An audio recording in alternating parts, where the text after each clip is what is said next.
క్రీస్తు నామముల శుభములు. అందరికీ క్రిస్మస్ శుభాకాంక్షలు. రాజేష్ ప్రత్యేకంగా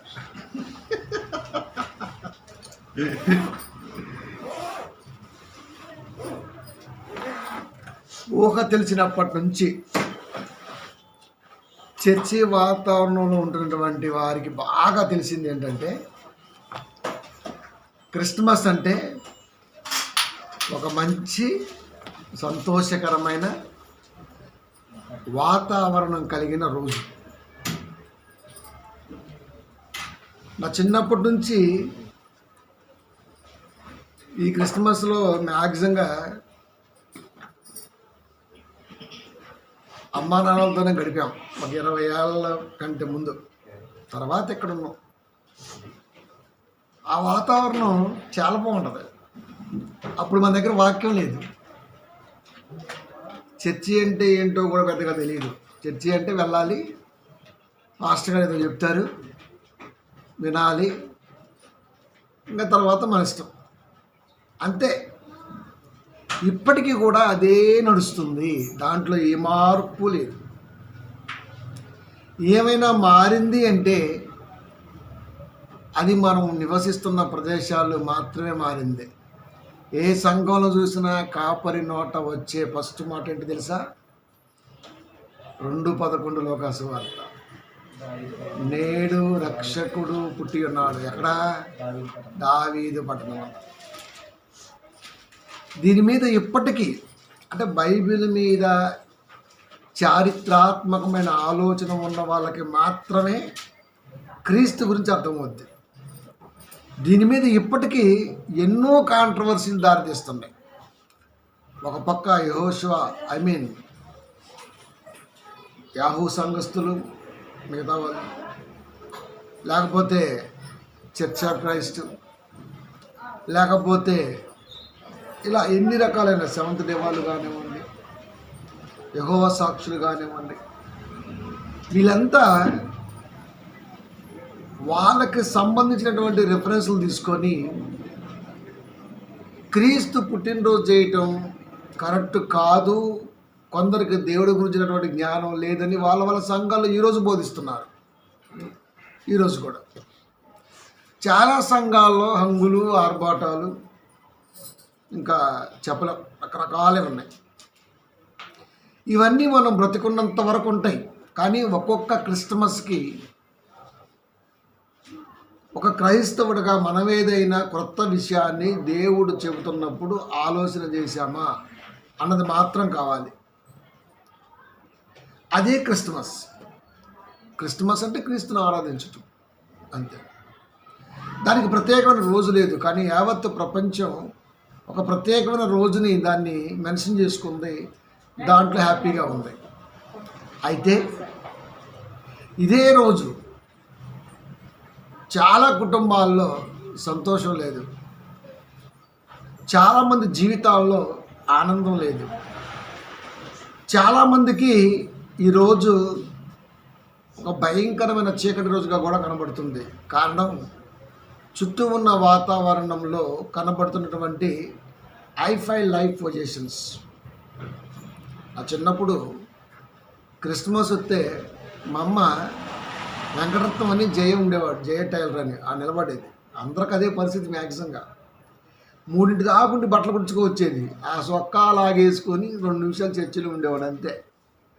కానీ ఆ 2 నిమిషాల కొరకు మా పేరెంట్స్ ఎంత కష్టపడ్డారో నాకు ఇప్పటికీ గుర్తుంది.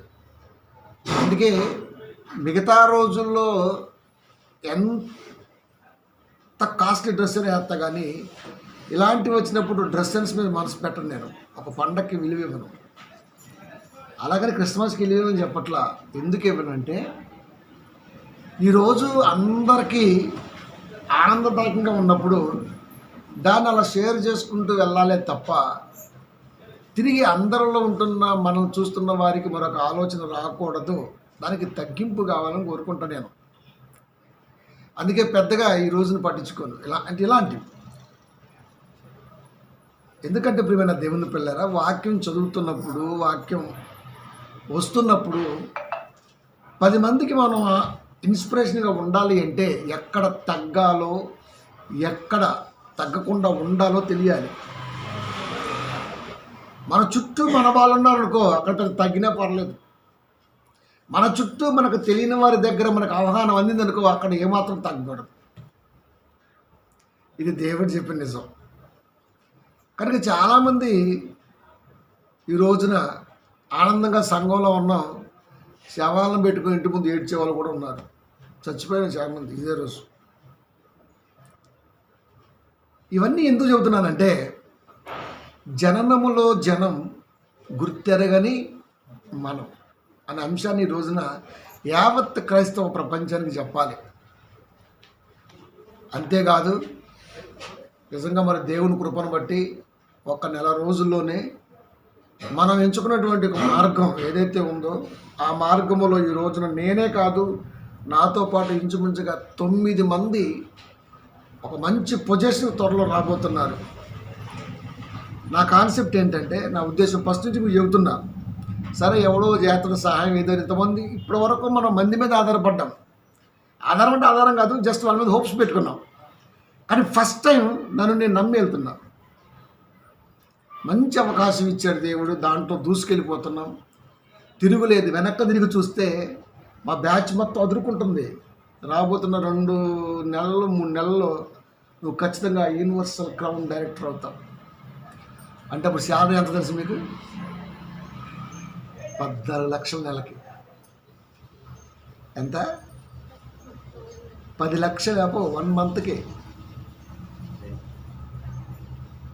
నా కింద ఇప్పటి వరకు 9 మంది. నేను వాళ్ళని ఆక్కెళ్ళిపోతున్నా. నిన్న 4 కలిస్తే వాళ్ళు ఒకటే అన్నారు, మేము కంపెనీని నమ్మి రాలేదన్నా, నిన్ను నమ్మే వచ్చాం. కానీ నువ్వు నీతో పాటు తీసుకెళ్తున్నావు. రేపు వాళ్ళ పాటు 2-3 లక్షలు పడిపోతాయి సింపుల్గా. ఎందుకు చెబుతున్నానంటే, చాలామంది డబ్బులు దాచుకుంటారు. నాకు చేత కాదు. నాకు సువార్తను స్ప్రెడ్ చేయాలి, దేవుడికి ఇంచుమించుగా ఎన్నోసార్లు చెప్పి మీకు 1 కోటి రూపాయలు కట్టాలి దేవుడిని. అంత ఈజీ కాదు. ఎవరు ఆమె ఇచ్చిద్ది అంటే ఆ మాటలు విని నాకు ఇసుకొచ్చేసింది. మీకు చెప్పట్లేదు, మానేశా. కానీ ఫస్ట్ టైం నన్ను నమ్మాను నేనే. అంతకుముందు నమ్మలేదంటే నమ్మాను, కానీ మంది మీద కూడా కొంచెం నమ్మకం పెట్టుకున్నాను. ఇప్పుడు పెట్టుకోలే. ఎందుకంటే చాలా సంఘాల్లో చాలా కుటుంబాలకు బట్టలు లేవు, చాలా కుటుంబాల్లో ఆనందం లేదు.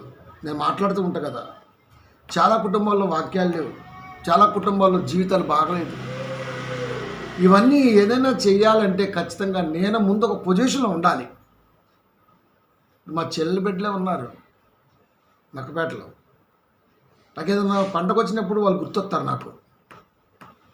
అప్పుడు నాకు ఏమనిపించింది అంటే, అయ్యో అనిపించింది నాకు.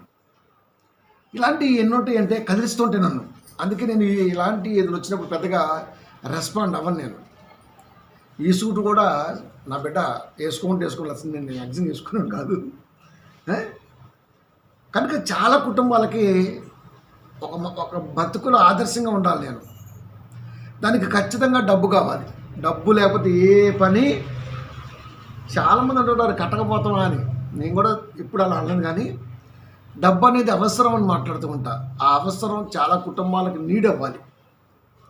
అది అందించాలంటే ఈ మార్గాన్ని 1 సంవత్సరం గట్టిగా దున్నాలి.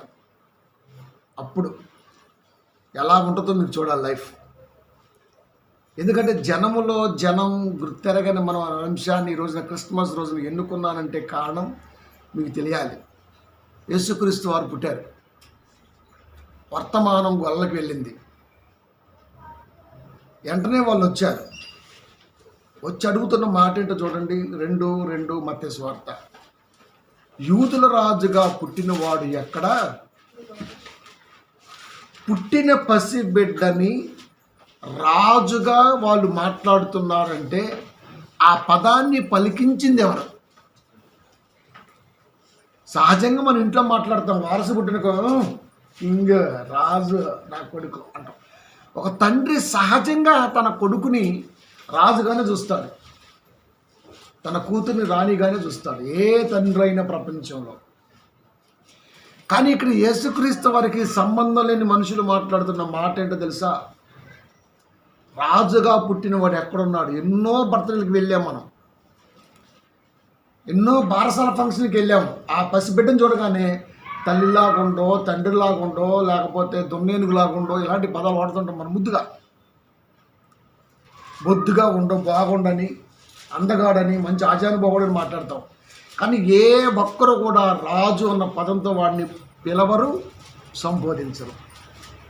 ఏ పుట్టినరోజు కానీ వెళ్ళు, ఇటు రాజులాగా ఉన్నాడు రాను మనం, అచ్చం వాళ్ళ అమ్మలాగే ఉండవు, వాళ్ళ నాన్నలాగే ఉండవు, వాళ్ళ మామలాగే ఉండవు. ఇవే ఎవరైనా, even me and you and all, ఏ ఎవరైనా కానివ్వండి, సహజంగా మాట్లాడే మాట ఏదన్నా ఉందంటే అదే. కానీ వాళ్ళు ఎందుకు మాట్లాడుతున్నారు? దూత ఏం చెప్పింది తెలుసా? నేడు రక్షకుడు మీ కొరకు పుట్టి ఉన్నాడు. రక్షకుడు పుడితే యూదుల రక్షకుడుగా పుట్టినవాడు ఎక్కడా అని అడగాలి. యూదుల రక్షకుడుగా పుట్టినవాడు ఎక్కడా అని అడగాలి. కానీ రాజుగా పుట్టినవాడు ఎక్కడా అంటే రాజు అనేవాడే రక్షిస్తాడు అన్నది వాళ్ళ కాన్సెప్టా, లేకపోతే ప్రపంచానికి ఏదైనా చెప్పాలన్నది పరిశుద్ధాత్మ దేవుని యొక్క ప్రేరణ? ఇది మనం ఆలోచించాలి. ఇప్పుడు రాజుగా పుట్టినంత మాత్రాన రాజరికం వచ్చేద్దా? ఢిల్లీ సుల్తాన్ తాంతియా తోపే వాళ్ళ మనవడు రిక్షా దొక్కుతున్నాడు, 3వ తరం ప్రజెంట్గా ఆటో దొరుకుంటున్నాడు. ముస్లిం తాంతియా తోపే అంటే చరిత్ర దేశంలోకి అర్థమవుద్ది. ఎలాంటి యుద్ధాలు చేసినటువంటి వ్యక్తి. ఆడు పోయాడు, వాళ్ళ కొడుకు పోయాడు, ఆడు కొడుకు ముని మనవడు కాదు, ముని మానవుడు. 4 జనరేషన్ల తర్వాత ఈ రోజున అదే ఢిల్లీ, ఏ హస్తినాపురంలో అయితే వాళ్ళ తాత రాజ్య పరిపాలన చేశాడో వాళ్ళ మునిమానుడు ఈరోజు దీక్ష దొక్కుతున్నాడు. అంటే రాజవంశంలో పుట్టినవాడు రాజనీతిజ్ఞుడై రాజుగా పరిపాలన చేస్తాడంటే పరిస్థితులు తారుమారవచ్చు. కానీ వాళ్ళు మాట్లాడిన మాట చూడండి, యూదుల రాజుగా పుట్టినవాడు ఎక్కడ ఉన్నాడు. ఇది క్రీస్తుని గురించి.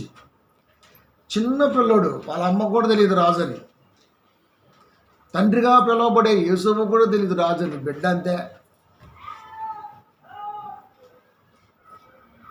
ఎలా అనగలిగారు? ఇది మనం ఆలోచించాలి. ఇది ఆలోచిస్తే ఖచ్చితంగా క్రీస్తు గురించి లోకానికి ఏదో చెప్పాలి అనుకున్నాడు దేవుడు. చూడకపోయినా సరే బిడ్డని, రాజు అనేది ఒక ఐడెంటిఫికేషన్ వాళ్ళ మనసులో నిలబడిపోయింది. ఇప్పుడు రక్షకుడికి ఉండే క్వాలిటీస్ కొన్ని ఉంటాయి. ఇప్పుడు ఈ మాట చెప్పింది ఎవరు? గాబ్రియల్ దూత. మనం కూడా కరుణామేడి సినిమాలో చూస్తుంటాం గాబ్రియల్ దూతని. రక్షకుడు మీ కొరకు పుట్టి ఉండాలని చెప్పేసి దూత ప్రత్యక్షమైంది గాబ్రియల్. ఇదే గాబ్రియలు క్రీస్తు పుట్టానికి ముందు ఒక రక్షకుడికి ఉండవలసినటువంటి లక్షణాల గురించి ఒక వ్యక్తితో మాట్లాడుతుంది. ఎప్పుడైనా సరే బైబిల్లో మాట్లాడుతున్నప్పుడు ఇది నాకు చేత కాదు అని తెలిసిన దూత నాతో మాట్లాడుతుందంటే ఇది ప్రపంచానికి ఏదో చెప్పాలి అనుకుంటుంది అని మనం ఆలోచించాలి. దాన్ని ప్రవచనం ఉంటుంది బైబిల్. మనోళ్ళు ఏమంటారా అంటే బైబిల్ మీద బురజల్లే వాళ్ళు కానీ ఇష్టం లేని వాళ్ళు కానీ ఏమంటారంటే ఇది ఫలానా వ్యక్తికి సంబంధించిన ప్రవచనం, అది ఆ వ్యక్తికి సంబంధించినటువంటి వర్డు, ఇది క్రీస్తుది కాదు కదా, దూత మాట్లాడింది ఆయనతో అయినప్పుడు క్రీస్తు ఎలా అవుతుందని మాట్లాడుతూ ఉంటారు. వారికి కూడా క్లారిటీ ఇస్తాను నేను. ఒక వ్యక్తితో ఇదే గాబ్రియల్ దూత గొల్లలతో మాట్లాడింది. మనకు బైబిల్లో ఏమని చెప్పారు? గొల్లని చెప్పారు. గొల్లలు ఎక్కడ ఉంటారు? మనం కూడా చాలాసార్లు మాట్లాడుతూ ఎర్రి గొల్లడు అంటాం. అంటే అర్థం ఏంటి? గొల్లలకు జ్ఞానం ఉండదు. మన కాన్సెప్ట్ అది. ఎర్రి గొల్లడు రావాడు అంటుంటాం మనం. అదే గొల్లకి పొలములో ప్రత్యక్షమై గబ్రియల్ దూత చెప్పినప్పుడు వారిని మహా ఆలోచనతో తూర్పు దేశపు జ్ఞానులు అన్న పదప్రయోగం జరిగింది. వీళ్ళు గొల్లల జ్ఞానుల? గొల్లలే, కానీ జ్ఞానవంతమైన గొల్లలు. జ్ఞానులు వేరు, గొల్లలు వేరు కాదు. గొల్లలే, కానీ వాళ్ళకి జ్ఞానం లేదా అంటే వాళ్ళకి జ్ఞానం ఉంది. ఎంత జ్ఞానం ఉందంటే దూత అది అక్కడ ఆపి అదే జ్ఞానులకి ఏ దూత అయితే చెప్పిందో ఆ దూత చాలామంది చెప్పింది. అందుట్లో ఒక్కడిని తీసుకొని మాట్లాడదాం. దానియేలు గారి దగ్గరకు వద్దాం. దానియేలు గారు ఎవరయ్యా అంటే భక్తుడు. అహష్వేరోజు కాలంలో, నెబుకద్నెజరు కాలంలో 120 ఆస్థానాల మీద అధిపతిగా ఉండుటకు దానియేలుకు నిర్ణయం జరిగింది.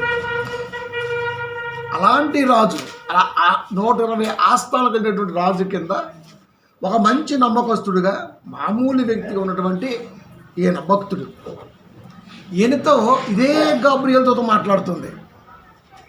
ఇదే గబ్రియేలు దూత మాట్లాడుతుంది. ఏమని మాట్లాడుతుందో చూడండి. ఆయన రాజు కాదు, గుర్తుపెట్టుకోండి. దానియేలు గారు రాజు కాదు, దైవభక్తుడు అంతే. అలాంటి ఆయనతో ఏం మాట్లాడుతుందంటే ఈ రెండింటికి లింక్ ఇప్పుడు మనకి, ఎందుకంటే అక్కడ దోతే గబ్రియేలే, ఇక్కడ గబ్రియేలు దోతే. ఇద్దరికి మాట్లాడింది కూడా ఆమె, ఆయనే. దూతకి లింగం లేదు కాబట్టి దూతే. దానియేలు గ్రంథము 9వ అధ్యాయము 24వ వచనము. తిరుగుబాటు మాన్పుటకు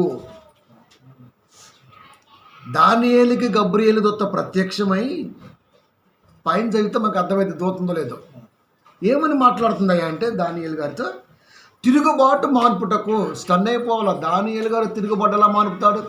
కేపాల ఉక్రెయిన్ యుద్ధాన్ని, రష్యా యుద్ధాన్ని ఆపినట్టు చెప్పుకోవడానికి ఆయన చెప్పుకుంటాడు. శాంతి దూత, మరి ప్రపంచ దూత అంటాడు ఆయన. ఇప్పుడు దానియేలు గారి గురించి మాట్లాడుతున్నాం.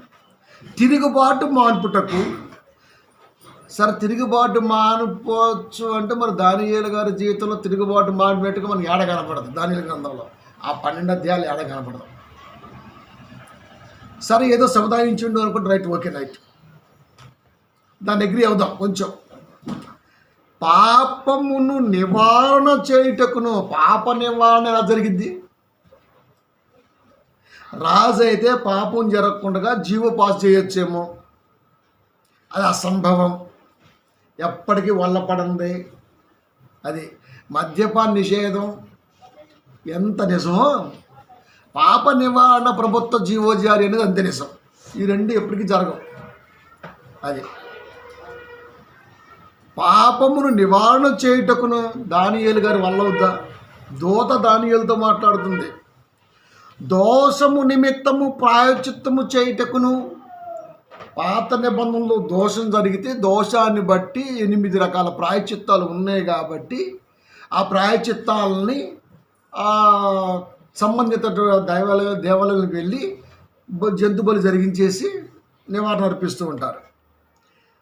అది ఆయనకు హక్కు ఉందా?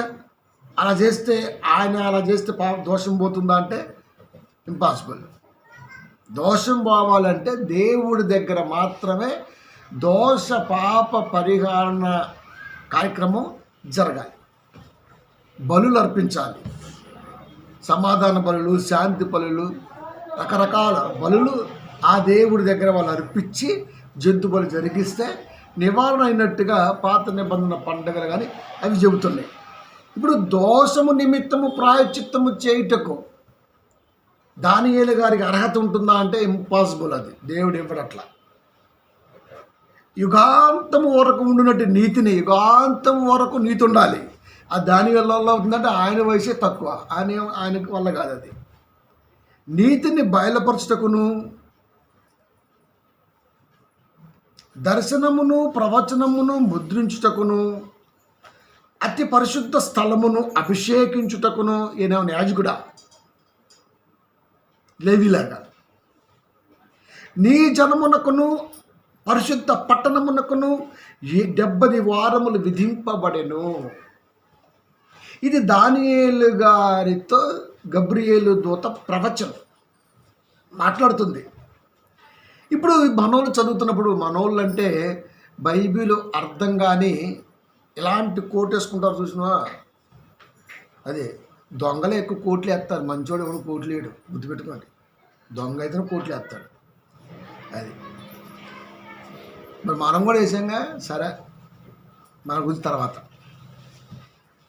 ఇప్పుడు ఇది దానియేలు గారికి వచ్చింది. ఇందులో దానియేలు గారు చేయదగిందంటే ఏమీ కనపట్లేదు. పైగా చెప్పింది గబ్రియేలు దూత, అక్కడ చెప్పింది గబ్రియేలు దూతే, ఇక్కడ చెబుతుంది గబ్రియేలు దూతే. దూత కామన్, కానీ ప్రభావాలు పరిస్థితులు వేరు వేరు, రెండు పరిస్థితులు వేరు వేరు. పైగా టైం 70 వారాలు, అంటే సంవత్సరానికి 52 వారాలు, ఇంకో 18 వారాలు మిగిలాయి, అంటే ఒక 4 నెలలు, 4 4 16, అంతే. 12 + 4 16 నెలలు. షార్ట్ పీరియడ్ అనమాట దాని అర్థం.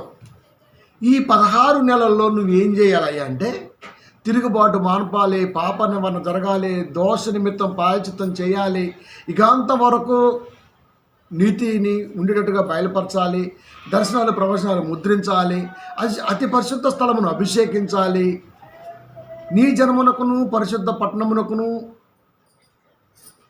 విధించబడింది. ఇది దానియేలు గారికి సంబంధించిన ప్రవచనం అని మనవులు ఒక దంపుడు మాట్లాడుతుంటారు.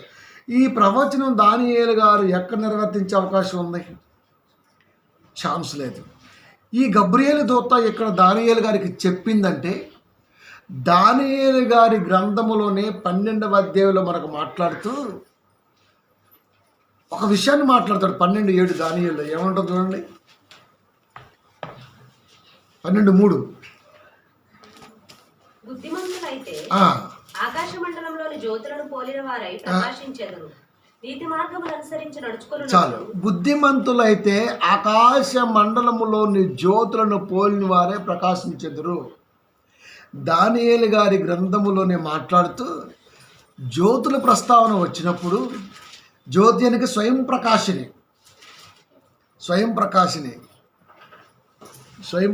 పెద్ద పెద్ద జ్యోతులవి. నక్షత్రాలు స్వయం ప్రకాశని, సూర్యుడు స్వయం ప్రకాశి, ఇంకొక ఆయన చిన్న ఆయన స్థలాన్ని గురించి మనకెందుకు. కానీ అంటే దేవుడు మాట్లాడుతున్నప్పుడు క్లూ ఎంత జాగ్రత్తగా ఇస్తున్నాడో చూడండి. క్లూ ఇక్కడ యూదుల రాజుగా పుట్టినవాడు ఎక్కడ అంటే పసిపిల్లవాడిని చూడగానే రాజ్య పరిపాలన దక్షత అన్నది జ్ఞానులుగా ఉన్నారు కాబట్టి అర్థమైంది. దానియేలు గారితో అదే గబ్రియేలు మాట్లాడుతున్నప్పుడు క్రైస్తవుడు జ్ఞాని అయితే ఇది దానియేలు గారితో మాట్లాడిన ప్రవచనం కాదు, దానియేలు గారికి ఇంకా ఏదో చెప్పాలి అని యావత్ దైవ ప్రపంచానికి గబ్రియేలు దూత అందిస్తున్న సందేశం అని అర్థమైపోవాలి. ఈ క్వాలిఫికేషన్స్ అన్నీ ఎవరికైనా ఉన్నాయంటే భూమి మీద ఒక్క యేసుక్రీస్తు వారికి తప్ప మనిషి అన్నవాడికి ఎవ్వడికి లేవు. తిరుగుబాటు మానిపేది యేసుక్రీస్తు వారే, పాపము నివారణ చేసేది కూడా యేసుక్రీస్తు వారే, దోషము నిమిత్తము ప్రాయశ్చిత్తం జరిగించాలన్న క్రీస్తే. ఎందుకు? మన పాపాలు వేసుకొని మన కొరకు ఆయన సిలువ ఎక్కాడు, మనకు తెలుసు. అంటే దోష నివారణ జరిగింది. ఇక యుగాంతం వరకు నీతి అంటే అర్థం ఏంటి? రెండవ అక్కడ వచ్చేంత వరకు క్రీస్తుని నమ్మిన వాడు తీర్పు తీర్చిన తదనంతరం నీతిని బట్టి క్రియలను బట్టి ఖచ్చితంగా పరదేశి వెళ్తాడు. సో ప్రతి ఒక్కడు కూడా జాగ్రత్తగా ఆలోచిస్తే దానియేలు గారికే చెబుతున్నట్టుగా ఉంది, కానీ అది క్రీస్తుకు సంబంధించినటువంటిదిగా చెబుతున్నది అని అక్కడ కూడా గబ్రియేలే మాట్లాడింది, అక్కడ కూడా గబ్రియేలుతో మాట్లాడుతుంది. అంటే ప్రవచనం అనేది ఏ వ్యక్తితో మాట్లాడినా ఆ వ్యక్తికి అది వల్ల కాదు అని తెలిసిన దూత మాట్లాడుతుందంటే ఆ దూత రాబోతున్నటువంటి క్రైస్తవ సంఘాలకి క్రీస్తు గురించి అప్పుడే చెప్పాలనుకున్నది. పాత నిబంధన కాలంలో క్రీస్తు రాక గురించి ఎన్నో సందర్భాలు చెప్పుకుంటూ వచ్చినా ఏ ఒక్కరూ పట్టించుకోవట్లేదు, దాన్ని అర్థం చేసుకోవడానికి కూడా ప్రయత్నం చేయట్లేదు. క్రీస్తు రాక అనగానే పట్టించుకోవట్లేదు ఏమి. క్రీస్తు లోకానికి, దేవుడు లోకానికి రావటం ఎందుకు రావాలయ్యా అంటే మనిషి ఆలోచన విధానంలో మార్పు రావట్లేదు. క్రీస్తు వచ్చి ఖచ్చితంగా ఆ మార్పుకి ఒకటి సంకేతం చూపించాలి. అందుకే వేమన శతకాల్లో ఒకటి ఉంటుంది, పుత్రుడు పుట్టగా సంతోషం కలగదు, ఆ పుత్రుడు పెరిగి పెద్దోడైతే జనులు ఆ పుత్రుడిని కనుగొంటే ఆ తండ్రికి సంతోషం అని. అంటే క్రీస్తు మానవుడిగా ఖచ్చితంగా రావాలంటే రావాలి. క్రీస్తు రాక గురించి ప్రవచనాల రూపంలో దూతను పంపించి మాట్లాడుతున్నా ఇది కాదు అన్న ఆలోచనలో లోకం ఉండిపోయింది. దానియేలు గారికి ఇది ఏది సాధ్యపడేది కాదు. సాధ్యపడేది కాకపోయినా దానియేలు గారితో మాట్లాడుతుందంటే క్రీస్తు గురించినటువంటి క్లూ ఎప్పటి నుంచో దోతిచ్చుకుంటూ వస్తుంది. ఇప్పటికీ చాలా సంఘాల్లో క్రీస్తు పుట్టుక ఆలోచన విధానం చెప్పేదే లేదు. మంచిగా లైట్లు, ఆ లైట్లు కూడా గవర్నమెంట్ ఫామ్ ఫిలప్ చేసుకుంటే 30,000 రూపాయలు ఇచ్చిందంట. అంటే ఒక క్రైస్తవుడిగా అడుక్కునే జాతికి నిలువెత్తు నిదర్శనంగా మనం ఉన్నాం ఈ రోజున. ఫామ్ ఫిలప్ చేయమని నన్ను, నేను ఒకటే చెప్పిన, నాకు క్రిస్మస్ అంటే ఏ రోజు ఆదివారం అనిపించింది ఆ రోజులాగే ఉంటుంది. నాకు ఆదివారం ఎలా ఉంటుందో నాకు అలాగే ఉంటుంది. దాని మీద ప్రత్యేకించి నాకు ఎక్స్పెక్టేషన్స్ ఉండవు. కనుక నాకు వద్దు, నేను తగ్గితే ఇంకెవడం తీసుకుంటానని చెప్పిన. అన్నా నీకు గవర్నమెంట్ సొమ్ము తిని రావట్లేదు, గవర్నమెంటే నా సొమ్ము తినాలి. జిఎస్టీ కట్టే హై పవర్లో ఉన్నా నేను, నా సొమ్ము గవర్నమెంట్ తినాలి, దాని సొమ్ము నాకెందుకు, నేను ఇలా ఉంటాను. అది ఎందుకంటే నేను నమ్మింది క్రీస్తుని, నేను నమ్మినటువంటిది మహాదేవుణ్ణి. మహాదేవుని నిజంగా నమ్మినోడు ఎవడైనా ఇలాంటి తుప్పాస్ వ్యవహారం చేయరు. అది వాళ్ళ దృష్టిలో పడాలా, వాళ్ళ దృష్టి ఎవరి దృష్టిలో పడాలా, వాడే మనం చూడాలి, మన వాడిని చూడటం ఏంటి అసలు. కాబట్టి ప్రియమైన దేవుని పిల్లలు, ఒక క్రైస్తవుడికి ఇలాంటివి ఉంటాయా అంటే ఎవడకుంటాయో లేవో తెలియదు, కానీ నాకు మాత్రం ఖచ్చితంగా ఉంటాయి. ఎందుకంటే దేవుడి గొప్పతనం మన ద్వారా కూడా రావాలి. ఒక యేసోబు ద్వారా దేవుడి గొప్పతనం ప్రపంచానికి వచ్చింది, ఒక దానియేలు ద్వారా ప్రపంచానికి వచ్చింది, ఇలాంటి ఎందరో భక్తుల ద్వారా వచ్చింది. నేటి క్రైస్తవుల ద్వారా గొప్పతనం రావట్లేదు అంటే ఎప్పటికీ రాదు. క్రీస్తుకి స్పేస్ లేదు మన దగ్గర, కానీ క్రైస్తవులమే. ఇది నాకు నచ్చదు, దేవుడు కూడా మెచ్చదు. కాబట్టి ఇప్పుడు మన దేవుని పిల్లరా, మనం దేవాది దేవుడి దగ్గర ఉన్నప్పుడు ఖచ్చితంగా ప్రతిసారి కూడా ఏదో ఒకటి క్రీస్తు గురించినటువంటి ఆలోచన పటిష్టంగా ఆలోచించాలి, నేర్చుకోవాలి అన్నది మాత్రం మనకు అవసరం. ఇది దానియేలు వల్ల కాదు, దానియేలు మనలాంటి మనిషే. కానీ క్రీస్తుని గురించి దూత ప్రవశిస్తుంది అన్న సంగతి ప్రపంచానికి చెప్పవలసిన బాధ్యత సంఘ కాపరి మీద ఉన్నప్పుడు, వాడు ఈ రోజున లైటింగులకి, అంగులకి, ఆర్భాటాలకి, అబ్బా ఇక చెప్పలేం, సినిమాలకు ఎక్కువ, సీరియల్లకు తక్కువ, అట్లా క్రైస్తవ్యం. ఎంతకాలమైనా ఇంకా అంతే, ఒకటే రోటి పచ్చడి, ఇంకా దాంట్లో మార్పు ఏమీ ఉండదు. ఏ సంఘంలో పోయినా ఇదే ప్రసంగాలు. కొత్తగా ఏమైనా ఉన్నాయా అంటే కొత్తగా ఏం కనపడవు. ఎందుకు పుట్టిండో తెలియదు. దేవుడు మన కోసం పుట్టిండు, రక్షకుడికి మనకు అన్నీ ఇస్తాడు, అన్నీ ఇస్తాడు, అన్నీ ఇస్తాడు, అన్నీ ఇస్తాడు, అన్నీ ఇచ్చాడు. మరి ఏమి ఇచ్చాడో చెప్పలేడు. కాబట్టి అదే దూత దానియేలు గారి దగ్గర ఏదైతే ఈ క్వాలిఫికేషన్స్ మాట్లాడిందో ఇవన్నీ కూడా ఎవరికి ఉంటాయి అంటే ఖచ్చితంగా రక్షకుడికే ఉంటాయి అని చెబుతూ 2:11 లోకాలు అదే ప్రస్తావన మెన్షన్ చేసింది. దావీదు పట్టణం మందు, లోకస్వార్త, దావీదు పట్టణం మందు నేడు రక్షకుడు మీ కొరకు పుట్టి ఉన్నాడు, ఈయన ప్రభు అయిన క్రీస్తు. రక్షకుడు తిరుగుబాటుని మాన్పగలడా అంటే మాన్పగలడు. దేశాన్ని రక్షించేది ఎవరు ఉన్నారంటే ఎగ్జాంపుల్ ప్రధాని చేసుకో, ఆయన తిరుగుబాటును మానుపుతాడా అంటే ఎందుకు మానపడు? బంగ్లాదేశ్ నుంచి చొరబాటుదారులనే ఆపుతున్నాం మనం, హిమాచల్ ప్రదేశ్ నుంచి చొరబాటుదారులను ఆపుతున్నాం మనం, శ్రీలంక సిలోన్ నుంచి సముద్ర మార్గాన్ని వచ్చే చొరబాటుదారులను ఆపుతున్నాం మనం, కాశ్మీర్ని ఆక్రమిస్తుంటే ఖచ్చితంగా ఆర్టికల్ 360 ప్రకారం చొరబాటుదారులకి అడ్డుకట్ట వేయగలుగుతున్నాం మనం. రక్షకుడు, దేశ రక్షకుడు ప్రధాని ఉందా? ఉంది. ఈయన లోకం గురించి కాదు, ఆయన లోకం గురించి మాట్లాడుతున్నాడు. పాపమును నివారణ చేసే హక్కు ఒక రక్షకుడికే ఉంటుంది. పాప నివారణ రక్షకుడికే ఉంటుంది. రక్షించడం అంటేనే పాప నివారణ జరగటం అని అర్థం. పాపము నుండి విముక్తి కలిగితే రక్షింపబడ్డట్టే. అది పాకిస్తాన్ నుంచి బయటపడితే రక్షింపబడ్డట్టే. అది మనకు అర్థమైతే రక్షణ ఎప్పుడయ్యా అంటే పాప నివారణ ఇది ఎప్పుడు జరిగిద్ది? మనిషి బ్రతుకున్నాడు, దీని నుంచి బయటపడ్డాడు, ఇంకొకటి వెంటనే అంటిద్ది, ఇంకొక వైపు వెంటనే లాగిద్ది. దీని నుంచి విముక్తి లభించింది, కానీ దీని నుంచి మళ్ళీ పాపం అంటుకుంటూ పోతుంది. మరి ఎప్పుడు అంటే కంప్లీట్ పాప నివారణ ఎప్పుడు జరుగుతుంది మనిషికి? వాడు బ్రతుకాలములో డే బై డే దేవుని వాడిని కాపాడుతూనే ఉంటాడు. ఇప్పటికీ ఎన్ని క్రిస్మస్లు మనం చూసుంటాం, 30-40 చూసుంటాం పుట్టినప్పటి నుంచి.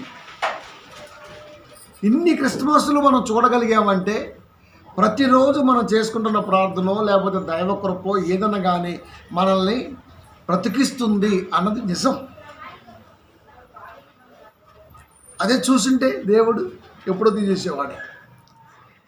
అంటే అలాంటి శక్తి ఒక దేవుడికే ఉందంటే ఆయనకు మాత్రమే ఉంది.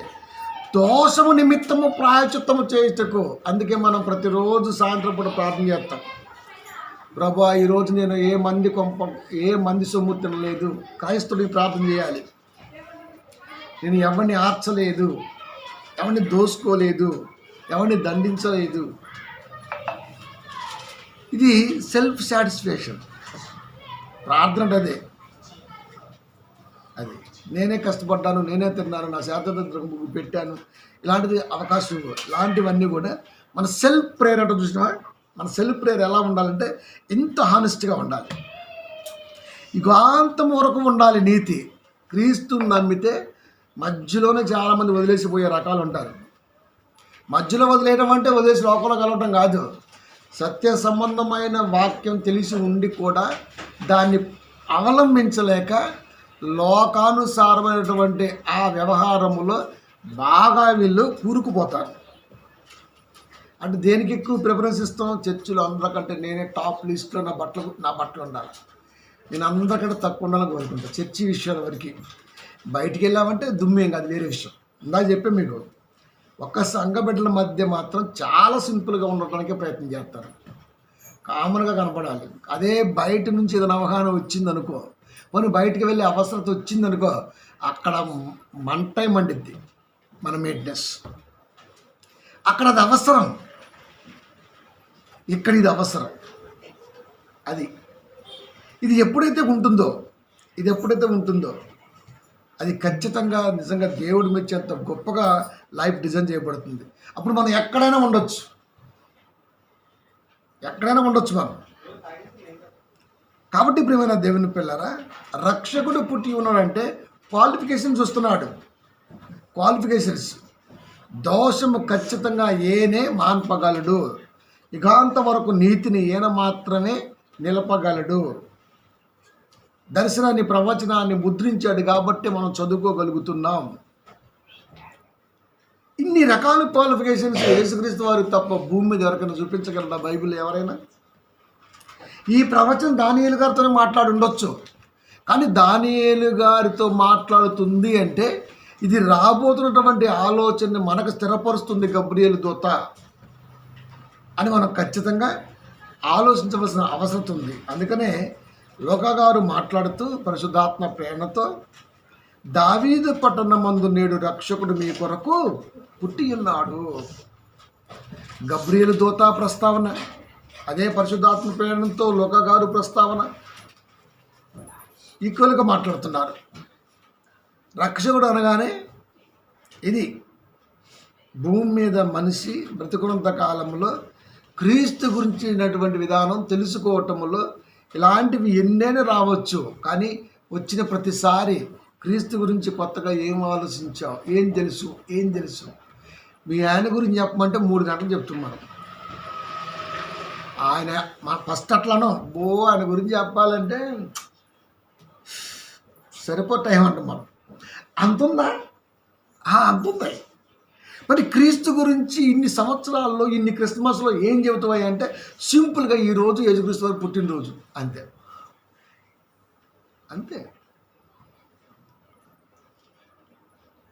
కాబట్టి ఎవరి గురించి చెప్పినా చెప్పకపోయినా పక్కన పెట్టి, కానీ క్రీస్తు గురించి మాత్రం ఖచ్చితంగా ఒక కొత్త ఆలోచన ఎప్పుడు తెలిసే ఉండాలి. ఇకపోతే 70 వారాలు అనగానే 16 నెలలు అట్ట కాదు, తక్కువ టైం, షార్ట్ పీరియడ్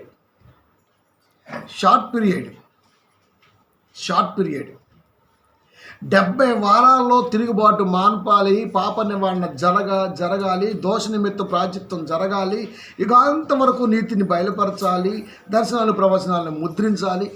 ఇంత చేయాలి షార్ట్ పీరియడ్లో. 3.5 సంవత్సరాలు భూమి మీద యేసుక్రీస్తు వారు బాప్తీసం తీసుకున్న తర్వాత బ్రతికిన కాలం అది. ఈ 3.5 సంవత్సరాల్లో యావత్తు క్రైస్తవ ప్రపంచానికి, యావత్తు లోకానికి ఇంత గొప్పగా అందించి వెళ్ళిపోయారు. షార్ట్ పీరియడ్ ఆయన ఎవ్వడూ చేయలేడు. ఈ రోజున మూలకి, గల్లీకి, అది చిన్న సంఘం అవ్వచ్చు, పాకలో ఉండొచ్చు, ఇంట్లో ఉండొచ్చు, లేక చెట్టు కింద చేసుకోవచ్చు, క్రిస్మస్ ఏడం చేసుకోవచ్చు. కానీ క్రీస్తు గురించి ఎక్కడో ఒక చోట మాట్లాడుతూనే ఉన్నారు. అంటే యావత్తు ప్రపంచానికి యేసుక్రీస్తు వారు ఈ ఉద్దేశాన్ని అందించగలిగారు. Short period. అక్కడ 70 వారాలు దానియేలు గారికి నిర్ణయించినట్టుగా మనం చదువుకోగలిగితే, షార్ట్ పీరియడ్కి మనం ఆలోచిస్తే, క్రీస్తు కూడా దేవుడు షార్ట్ పీరియడ్ ఇచ్చాడు. ఈ షార్ట్ పీరియడ్లో నువ్వు తిరుగుబాటుని మాన్పాలి అని చెప్పాడు. తిరుగుబాటుని మాన్పాలంటే సహోదరుల మధ్య ప్రేమ ఔన్నత్యాన్ని చాటింపజేయాలి. అందుకే ఒకే ఒక మాట, నిన్ను వలె నీ పొరుగు వారిని. తిరుగుబాటు మానిపోద్ది. నిన్ను ఎంతగా ప్రేమించుకుంటానో నిన్ను వలె నీ పొరుగు వారిని కూడా అంతే ప్రేమించు. ఇది ప్రపంచంలో నెరవేరుద్దా అంటే పైకి కనబడకపోవచ్చు, కానీ లోపల ఇంటెన్షన్గా మాత్రం ఒకడు ఎదుగుతుంటే ఖచ్చితంగా మనం తొక్కాలనే చూస్తాం, దారి తొలగించాలనే చూస్తాం. నిజం. కానీ నేను చాలామంది చూసినా కానీ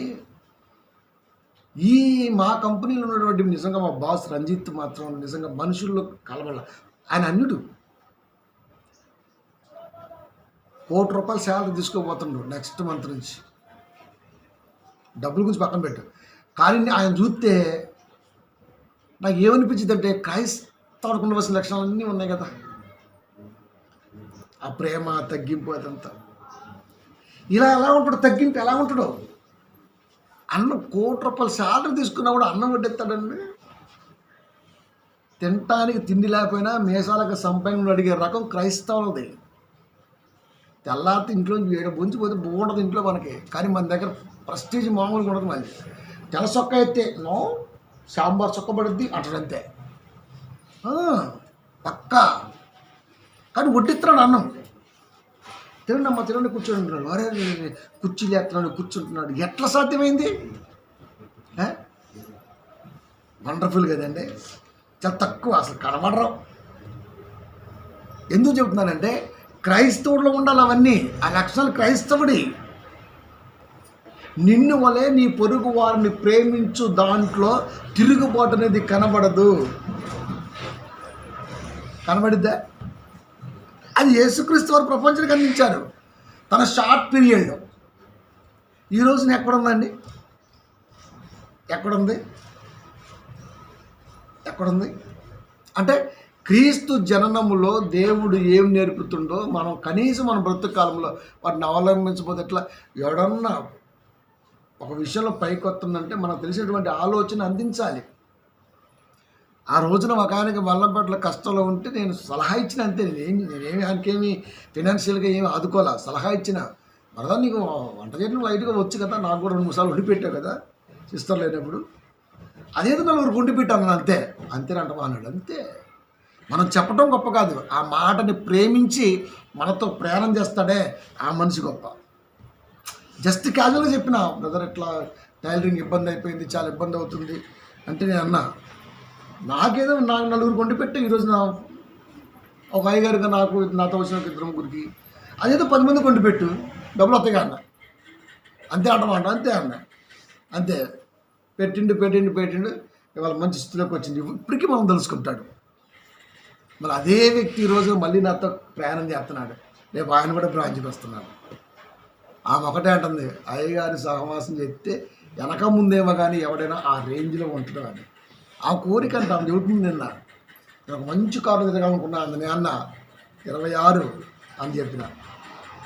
ఎందుకు చెబుతానంటే, ఏం కట్టపోం ఇక్కడ. ఒక మనిషి ఆలోచన బలంగా ఉంటే ఆ మనిషికి మనం న్యాయం చేయాలి, అంతే. సంతోషాన్ని ఇవ్వాలి. ఇది నిస్వార్థంగా ఉండాలి ఈ ఆలోచన. అది అదే ప్రతి క్రిస్మస్కి దేవుడు నిలుపుతున్నటువంటి ప్రేమ తత్వం. అది లేకుండా ఈ రోజున మనం ఉంటే ఇంకేందండి వాడి బతుకు? ఎన్ని క్రిస్మస్ వస్తే ఏమి లాభం, ఎన్ని మంచి డ్రెస్సులు అయితే ఏమి లాభం? వాళ్ళంతా పుండ్లు కుళ్ళు ఉన్నప్పుడు క్రీస్తు నచ్చడు. క్రిస్మస్కి నీలో చేంజ్ కనపడాలి. ప్రేమతత్వం, పంచే ఉద్దేశం ఇవన్నీ లేకపోతే ఎట్లా చెప్పండి? ఇదే కదా పాస్టర్ గారు పిల్లికి పిచ్చి వేయడం మీకు తెలుసా? అడక్క తినే జాతి పాస్టర్లు అందరూ అంతే. క్రిస్మస్ వస్తే ఊరికే అవి వాడికి అడిగిపోయి వీడికి అడిగిపోయి సందాలు పొద్దున్న తెల్లారికి పోయి కూర్చొని దొరా నమస్కారం పెట్టి ఆడేదో తాగిన డబ్బులు ఇసిరేసి ఆ మందు మొత్తం కలిపేసి ఏదో ఇచ్చేది. ఒరే డబ్బులకి ఏం తెలివిస్తారా మీరు? అది నువ్వు సంపాదించుకోవడానికి ఎన్ని మార్గాలు ఉన్నాయి? నాకు అడిగిరా, సంవత్సరం నాతో సమాసం చేయి, లక్షాధికారం చేస్తా. ఇప్పుడు నేను అన్నీ పక్కనేలే. ఒక 1 year నాకు కష్టం ఉంటుంది తెలుసా విషయం. ఎంత కష్టం ఉంటుందంటే నాకు మాత్రం తెలుసు ఆ కష్టం. అయినా సరే చాలా స్టెబిలిటీగా ఉన్నా, ఎందుకంటే లక్ష్యాన్ని చూశాను కాబట్టి. దీంట్లో క్రీస్తుని ఎలాగైతే చూశానో ప్రవచనంలో నా లక్ష్యం ముందంత గొప్పగా ఉంది. అది 12 ఏళ్ళు ఎంత కష్టమైనా భరించాలని ముందుగా మెంటల్గా ఫిక్స్ అయిపోయాను. ఆ తర్వాత చెప్పినా కదా, నీ ఫోన్ కాల్కి ఇప్పటికే 2 ఫోన్ కాల్ వాడుతున్నా. ఈసారి ఆ 2 అట్ట ఉంటే ఇంకొకటి వచ్చేది, మూడొద్దు అన్నది ఎవరికి కూడా. ఎందుకు చెబుతున్నానంటే దేవుడు ఎంత గొప్పడో ఇక్కడ కాదు, చుట్టుపక్కల ప్రపంచాన్ని తెలియాల. అందుకే రేపు మనం మళ్ళీ రాసుకోండి. ఇప్పుడు వరకు నేను మనుషుల మీద కాస్త ఆధారపడ్డా. మొన్నదాకా హెరిటేజ్ మీద ఆధారపడ్డా, ఆ తర్వాత వేరే దాని మీద ఆధారపడ్డా. ఆమె ఎవరు కలిస్తే ఆమె చేస్తే అని చెప్తే ఆమె మీద ఓప్స్ ఉన్నాయి కొన్ని. నేను కూడా సంఘర్షణతో అట్ట చెప్పినా. నాకు అనిపించింది మనుషులు నమ్ముడు కంటే యెహోవాను ఆశ్రయించుతా అంతే. ఇప్పుడు ఎవరి మీద నమ్మకలేదు, నా మీద నాకే. ఎప్పుడు లేవాలి, ఎక్కడికి వెళ్ళాలి, ఏం చేయాలి నాకే. నేను ఎప్పుడు లేవాలి, నన్ను ఎవరు లేపరు. పిల్లలు లేపుతారంటే లేపరు. మా డాడీ ఏదో పడుందులో పడుకుంటూ ఉంటారు, వాళ్ళు లేపరు. ఆమె లేపిద్దంటే అమ్మగారు ఆమెకి ఏం పని, అమ్మ పడుకొని ఏముంటుంది ఆమె. కానీ నాకు ఒక ఆలోచన ఉంది, నేను ఎప్పుడు లేవాలి, ఎక్కడికి వెళ్ళాలి, ఏం చేయాలి. 12 నెలలు ఏం కొట్టాలి, 70 వారాలు షార్ట్ పీరియడ్లో ఏం చేయాలి ఆయన. 12 నెలలు నేనేం చేయాలి అంతే. ఇప్పుడు నాకు నేనే రాజుని, నాకు నేనే మంత్రిని. రేపు కట్టబోయే దాంట్లో ఇప్పుడు ఎవరైతే మంచిగా నడిపించుకుంటూ వస్తున్నారో రేపు వాళ్ళని కాపర్లకు అభిషేకం జరిగింది. ఎందుకంటే మ్యాక్సిమం హైదరాబాద్లో కనపడి ఇంకా చాలా ప్రాంతాలకు పని ఉంది. అది అంత గొప్ప మంచి అవకాశం. ఎందుకంటే ఆ గ్రాఫ్ రాత్రి చూస్తా 9 తర్వాత. ఆ గ్రాఫ్ చూస్తే మావాడు ఫోన్ చేశాడు, నా పై ఆయన. అదేంటన్నా ఒక్కసారి 9 లాక్ కొత్త పైకి అన్నాడు. యాక్చువల్గా ఒక్కళ్ళే తీసుకురావాలి, కానీ నువ్వేంటి 9 మంది తీసుకొస్తా అన్నాడు. అది ఒక్కళ్ళే తేవాలి. యాక్చువల్గా లైన్ ఉంటుంది, ఆ లైన్లో ఒక్కళ్ళే తీసుకురావాలి, ఆ రూల్ అది. కానీ నేనేం చేసిన 9 మంది ఒక్క చాలా కష్టం ఉంటుంది తేవాలంటే. కానీ ఆ 9 మంది ఒకేసారి వస్తే ఎక్కడ ఉంటుందో చూడండి పొజిషన్ అది. కాబట్టి అప్పుడు సువార్త ఎలా చేయొచ్చో, దేవుడికి ఎంత గొప్ప సంఘం కట్టొచ్చో, ఉన్న వాళ్ళకి ఏమి న్యాయం చేయొచ్చో, అది ఆప్తులకి ఆదర్శప్రాయాలకి ఎంత సహాయమైనా చేయొచ్చు. ఈ చేయి పెట్టే చేయే తప్ప అడుక్కునే చేయతే కాదు. ఎంత కష్టమైనా భరించింది కానీ అడుక్కోదు. ఫస్ట్ నుంచి నాకు అది అలవాటు. అది అందుకే ఎప్పుడు దేవుణ్ణి అడుగుతా. ఇప్పుడు దాకా వాడి మీద ఈడి మీద వాడి మీద ఈడి మీద నిన్ను నమ్మే ఉన్నావు, కానీ ఎక్కడో నీకంటే ఎక్కువగా వాళ్ళ మీద పెట్టానే మనసు. ఇక లేదు, మొత్తం నువ్వే. ఎంత ఆనందం అది. నిన్న ఇప్పుడు అంటుంది అమ్మగారు, ఈ మెడిసిన్ వాడి ఎక్కువ కాలం నేను బతికి నువ్వు కట్టే కోటలు చూసి అనిపించింది. కానీ ఎప్పుడైతే ఈ సప్లిమెంట్ వచ్చిందో నాకు ఆయుష్ 100 ఏళ్ళు నాకే కనపడుతున్నాను. నిజం. ఎంతటి రోగాన్ని అయినా సరే మన సప్లిమెంట్ లేసుకొచ్చి పెట్టింది. అంత గొప్ప సంజీవిని దేవుడు మాకు ఇచ్చాడు. అది కాబట్టి ప్రియమైన దేవుని పిల్లలు ఎందుకు చెబుతున్నానంటే, ఆరోగ్యం ఉండాలి, ఆదాయం ఉండాలి, ఆనందం ఉండాలి, పెట్టే గుణం కూడా ఉండాలి. చాలామందికి ఉండదు. అసలు కాపర్లకు ఆ గుణం ఉండదు. గుర్తుపెట్టుకోండి. అయ్యగారు అంటేనే అడక్క తినేవాడని అర్థం. అది పెట్టడం అది. కానీ మనకు అది లేదు. మరి మనకున్న దాంట్లోనే పెడతా ఉంటాం. మనకు ఏది పొదుగు ఉండదు. ఎందుకంటే మనం దేవుడి మాట వింటుంటాం. రాస్తున్నప్పుడు నాకు అనిపిస్తుంటుంది అది దీనికి న్యాయం చేయాలి కదా అని. కాబట్టి ప్రియమైన దేవుని పిల్లారా, ఇంత గొప్ప రక్షకుడు మనకు ఉన్నప్పుడు, ఏ కొదువ లేనప్పుడు ఇంకా మనకేంటి భయం? ఇప్పుడు మనం ఏం చేయాలి? మంచి అవకాశం ఇచ్చాడు, ఏం చేస్తాం? ఏం చేస్తాం? మంచి ఉద్యోగం వచ్చింది, ఏం చేస్తాం? సమాధానం ఉంది, దానికి ఉంది. కానీ మంచి అవకాశం ఇచ్చింది దేవుడు, ఏం చేస్తాం? సువార్త రాజ్య వ్యాప్తి జరిగిస్తాం. 8:1 లోక సువార్త. వెంటనే ఆయన దేవుని రాజ్య సువార్తను తెలుపుచు, ప్రకటించుచు, ప్రతి పట్టణములోను ప్రతి గ్రామములోను సంచారము చేయుచుండగా దేవుని రాజ్య సువార్త యేసుక్రీస్తు వారు ప్రకటిస్తున్నారు. పట్టణాలు, గ్రామాల్లో వెళ్తున్నారు. అంటే యేసుక్రీస్తు వారు ఎందుకు సువార్త ప్రకటన జరుగుతున్నాయి అంటే, తిరుగుబాటు మనిషిలో నుంచి పోవాలన్నా, పాప నివారణ జరగాలన్నా, దోషానికి ప్రాయశ్చిత్తం కావాలన్నా, యుగాంత వరకు నీ నీతి నిలబడాలి అన్నా సువార్తే ముఖ్యం. అది సువార్తే ముఖ్యం. సువార్త అంటే సొల్లు వార్త కాదు, చెప్పిందే చెప్పుకుంటూ పోవటం కాదు.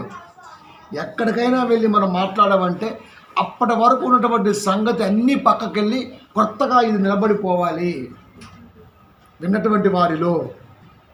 అది నువ్వు చేయాలి. ఎందుకంటే ఎలిజిబుల్ క్యాండిడేట్ అంటే మనం ఎలిజిబుల్ క్యాండిడేట్.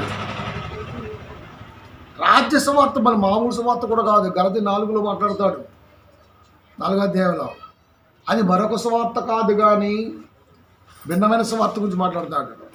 క్రీస్తు సువార్తను చెరపకోరి, అది మరి ఒక సువార్త కాదు, కానీ అంటే సువార్త కనబడుతుంది. మరి ఒక సువార్త అంటే క్రీస్తు సువార్తను చెరపకోరి, క్రీస్తు గురించినటువంటి ప్రవచనములో ముద్రింపబడ్డ సంగతుల్ని చెప్పకుండా ఇది ఆయనది కాదు అని బోధిస్తూ ఎన్నో సంఘాలు ఈ రోజున ఉన్నప్పుడు వాటిని కూడా నువ్వు తలదన్ని చెప్పాలి. అది తలదని చెప్పాలి. అలాంటి ఉద్దేశం కావాలి. అంటే క్రీస్తు జననములో నువ్వు ఏదైనా నేర్చుకోవాలంటే ఇది. ఒక పుట్టినరోజు వస్తే కొడుకు గొప్పగా చేస్తాం, వాడు పెరిగి పెద్దోడైతే గొప్పగా ఉంటుంది. అదే కొడుకు అదే కుటుంబానికి ఆసరాగుంటే కన్నందుకు పెంచినందుకు హ్యాపీగా ఉంటుంది. ఆ రెక్కలు వచ్చినాక పెట్టలాగా ఎగిరిపోయింది అనుకో, ఇంతకాలం నువ్వు పెట్టింది ఏమైందా అంటే నీ ఏడు మోకం చెప్పిద్ది రేపు. అది అలాంటివి పోగొట్టడానికి క్రీస్తు జన్మదినం జరుపుకోవాలి ఈ రోజున. ఈయన పుట్టినరోజులో ఏం కోరుకున్నాడయ్యా అంటే ఇది నా బ్రతుకు కాలంలో నాకున్న షార్ట్ పీరియడ్లో నేనేం చేయాలి తెలుసా? మనుషులు ఏం చెప్పాలి తెలుసా? రాజ్య సువార్తను తెలపాలి. అది గట్టిగా అరిసి చప్పట్లు కొట్టేసి కాపర డ్యాన్స్ వేసేసి అలా కళ్ళు పైకెట్టేసి గుడ్లు తేలేసి వాక్యం చెప్పడం కాదు. అది ఒకడికి అరగలేదేమో, తినొచ్చిందేమో, ఇట్లా ఇట్లా ఇట్లా ఇట్లా ఎగురుతూ మాట్లాడుతూ ఉంటాడు. దానివల్ల ఎవరికి లాభం? డిస్టర్బెన్స్. ఇలా మనం ఇలా చూస్తుంటూ వస్తే వాస్తవంగా ఇలా ఎందుకు చూడాలి? మనం ఇలా చూడలేమా? ఇలా చూస్తామండి. సినిమా థియేటర్కి ఇలా చూస్తామండి థియేటర్ని. అలా పెట్టింటి పాడికి మనం చచ్చిపోతుంది తెలుసు మీకు. సినిమా తెర అటొక 3 ఫీట్ ఒక 1 మీటర్ జరిగిందనుకో తెర, నీ మెడ ఇట్లా అయిపోయింది. ఈ రోగం వచ్చేది మనకి, హిస్టీరియా రోగం వచ్చేది. ఇంకా ఎట్లా అయిపోతుంది. ఇంకా తెర స్టాండర్డ్గా ఉంటుంది, పిక్చర్ ఏం పడాలో అది పడుతుంది, ఇలా చూస్తుంటాం అంతే. ఇలా చూస్తాం మనం. దౌర్భాగ్యం ఏంటంటే సంఘాల్లో కాపరి ఆడి హావభావాల వల్ల చచ్చిపోతుంటాం మనం. అది సువార్త ఎందుకు అవుతుంది? అలా కాదు. ప్రతి క్రీస్తు జన్మలో మనం ఇచ్చే గిఫ్ట్ ఏదైనా ఉందంటే ప్రతి క్రిస్టమస్కి ఒక ఆలోచన నేర్చుకున్న ప్రభువా, ప్రతి క్రిస్టమస్కి ఒక ఆలోచన నేను నేర్చుకున్న ప్రభువా అని నువ్వు చెప్పాలి. అది రేపు అడిగాడు అనుకో, ఏం చేస్తాం? ఎన్ని పండుగలు చూసావు? ప్రభువా నా జీవితంలో నేను ఒక 70 పండుగలు చూసాను అంటే 90 ఏళ్ళు బతికాడు. అదే అనుకో. దేవుడు నమ్మిన కానీ వచ్చింది క్రిస్మస్కు 70 ఏళ్ళు పడి దేవుళ్ళు ఉంటాడు. 70 చూసాను. ఈ 70 పండుగలో నా గురించి 70 మాటలు చెప్పంటాడు. ఏం చెప్తాను? ప్రభు మీరు గొప్ప. అది ఆల్రెడీ ఆదివారం కూడా విన్నోరా? ఆదివారం వినని క్రిస్మస్ రోజు విని మాత్రమే కావాలంటే మనం ఏం చేస్తాం? పుస్తకం మొత్తం చదువుతాం, 300 పేజీలు ఉంటుంది. కానీ క్వశ్చన్ పేపర్ 24కి సమాధానం చెప్పాలి. క్వశ్చన్లో ఫిల్ ఇన్ ద బ్లాంక్స్ అది చిన్న చిన్న వర్డ్స్ అవి ఉంటాయి. పుస్తకం అంతా చదివింగా వాడు నచ్చిందే అడుగుతాడు. అక్కడ వాడు నచ్చింది అడగడం. ఈ జీవిత కాలంలో 70 క్రిస్మస్లో దేవుడు ఒక్కొక్క క్రిస్మస్లో ఒక్కొక్క వర్డ్ ఫిల్అప్ చేయంటే ఏం చేస్తాం మనం?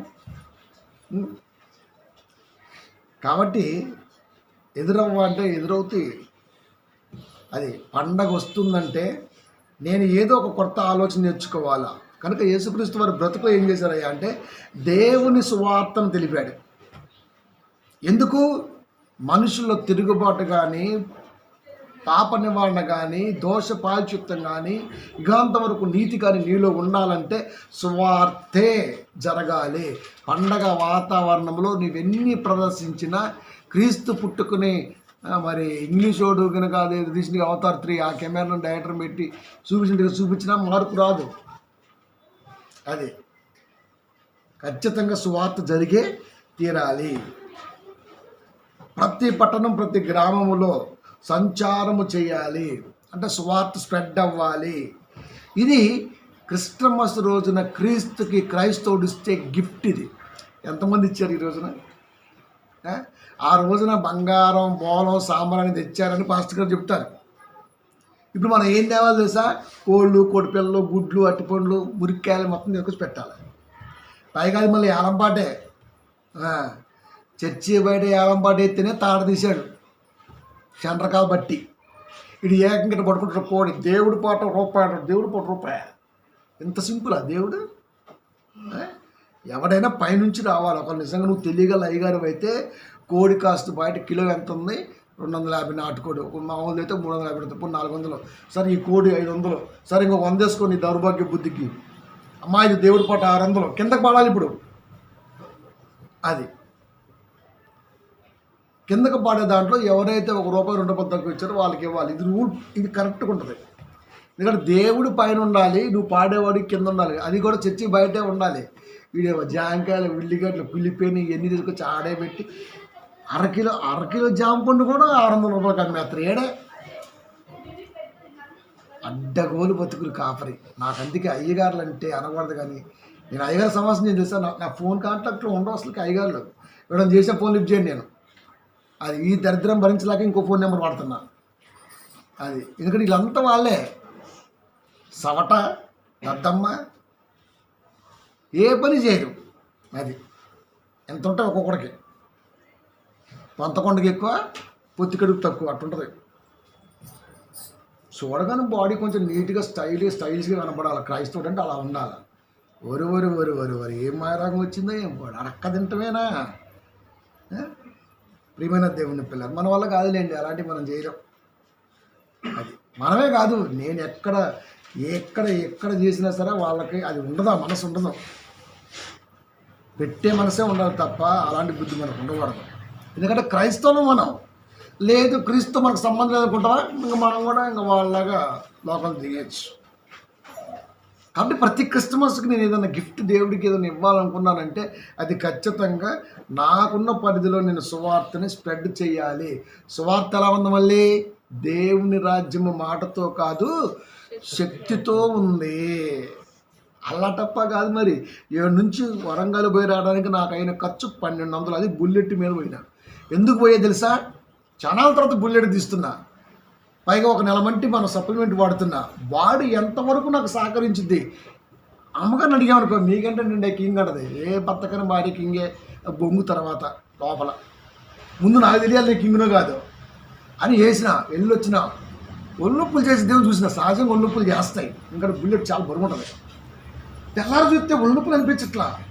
బాడీ ఎట్లాగే ఉంది, ఒళ్ళొప్పులు లేవు. పోనీ 2వ రోజు చేసి దేవుని ఆలోచించా, ఎదురు చూసా, లేదు. అప్పుడు అనుకున్నా, ఎస్ ఇదైతే కంఫర్ట్గా ఉంటుంది, యుద్ధం చేద్దాం 1 year అనుకున్నాయి కాదు. అంటే వాడుతున్నది కూడా ఎంత సహకరిస్తుందో చూడండి, దేవుని కృప. కాబట్టి ప్రియమైన దేవుని పిల్లారా, బాడీని టెస్ట్ చేశా, దీంట్లో ఏది కనపడలా. దీనికి ఏం కావాలో లోపలికి వెళ్ళిపోతున్నాయి అంతే. ఎందుకు? సువార్తకు వెళ్ళాలి, తర్వాత తిరిగి అనేక మందికి, అనేక కుటుంబాలకు సహాయం అందించాలి. ₹10 ఇచ్చేస్తే ఆగం చేసుకుంటాడు. అదే ₹10 వచ్చే దారి చూపించి వస్తే దాని మీద పోరాడతాడు. ఏది బెస్ట్ అంటే 2వదే బెస్ట్. ఫస్ట్ది ఎలాగో చేస్తా, రెండోది చేయించాలి. ఎందుకంటే క్రైస్తవుడిగా వాళ్ళు కూడా అడక్క తినే లిస్టులో ఉండకూడదు. నాకు పరిచయం ఉన్న గ్రామాలు ఏదైనా కానివ్వండి, అది ఆ కుటుంబాలు బాగుండాలి. ఎందుకు? ఇదే కదా మరి క్రీస్తుకి ఇస్తే గిఫ్ట్, ఇదే కదా క్రీస్తు గిఫ్ట్ ఇస్తాం. మన కూతురుకు ఒక 24 ఏళ్ళు 25 ఏళ్ళు వచ్చాయనుకోండి, పెండ్లి అన్న పేరుతో వేరే అవలాగానే గిఫ్ట్ ఇస్తాం. అవలాగానే అనుకున్నాం కొద్దిసేపు. ఆడు మంచోడు అనుకో, మామ తగ్గ అల్లుడు, ఇంటికి తగ్గ అల్లుడు, మనుషులకు తగ్గ అల్లుడు, బాగుంటుంది పేరు. ఇప్పుడు వచ్చినప్పుడల్లా పండక్కి పెళ్ళికి వాటికి వీటికి మనం పిలిచినప్పుడల్లా ఏదైనా అయిందనుకో, మనకు అప్పుడు సిర్రు మంటది మనకి. ఇప్పుడు మనం ఇచ్చింది కూతురికి ఎలాంటి గిఫ్ట్? కులిపోయింది టమాటా, అది కంపు. ఇది ఎంత నిజమో, క్రీస్తు మనకు జన్మనిచ్చి తన బతుకైన జీవితం చూపిస్తున్నప్పుడు ప్రతి పండక్కి ఆయన చూసేది కూడా అదే నిజం, ఇలాగే ఉంటుంది. నేను ఏమి ఇచ్చాను గిఫ్ట్ క్రీస్తుకి, ఏమి ఇచ్చాను? వాళ్ళైతే బంగారం, బోలం, సాంబ్రాణి. కానీ క్రీస్తు బంగారం అడగట్లేదు, బోలం అడగట్లేదు, సాంబ్రాణి అడగట్లేదు. ఏం అడుగుతున్నాడు క్రీస్తు? అది దేవుని రాజ్య సువార్త ప్రకటన జరగాలి. ప్రతి పట్టణములోనూ ప్రతి గ్రామములో జరగాలి. అది ఎందుకు? నీ జనమునకును పరిశుద్ధ దేవాలయమునకు పరిశుద్ధ పట్టణమునకు 70 వరాలు విధింపబడ్డాయని దానియేలు గారితో గబ్రియేలు దూత నిర్ణయం చేసేసింది. నీ జనమునకును, యేసుక్రీస్తు వారు పుట్టింది ఎక్కడ తెలుసా? నజరేతు గ్రామం. నీ జనమునకును, స్వజనం యూదులు. పరిశుద్ధ పట్టణమునకును, పట్టణం ఎరుసలేము చుట్టుపక్కల ప్రాంతాల సంథింగ్ ఏదైనా అవ్వచ్చు. అంటే యేసుక్రీస్తు వారు తన బ్రతుకు కాలంలో ఆనాడు దానియేలు గారితో గబ్రియేలు దూత ఏ విధంగా అయితే ప్రవచనం చేసిందో దాన్ని తన జీవితంలో నెరవేర్తిస్తున్నాడు. అంటే క్రీస్తే పరిశుద్ధాత్మ ప్రేరణతో ప్రవచన రూపంలో దాన్ని ముద్రించాడు. చెప్పిన ఆయన చేశాడు, చెప్పిన ఆయన చేశాడు. 2:17 లోకసువార్త, ఫాస్ట్ 2:17 లోకసువార్త. జ్ఞానులు ఏం చేశారో తెలుసా? వారు చూచి ఈ శిశువును గూర్చి తమతో చెప్పబడిన మాటలు ప్రచురము చేసిరి. ఏదైతే గబ్రియేలు దూత ఆ జ్ఞానులకు చెప్పిందో ఆ శిశువును గూర్చి వాళ్ళు ఏం చేశారు తెలుసా? ప్రచురం చేశారు. ఒకే చోట రాయబడింది, దావీదు పట్టణమందు రక్షకుడు మీ కొరకు పుట్టి ఉన్నాడు. వీళ్ళు ఏం చేశారు తెలుసా? ప్రచురం చేశారు, మన కొరకు రక్షకుడు పుట్టాడు.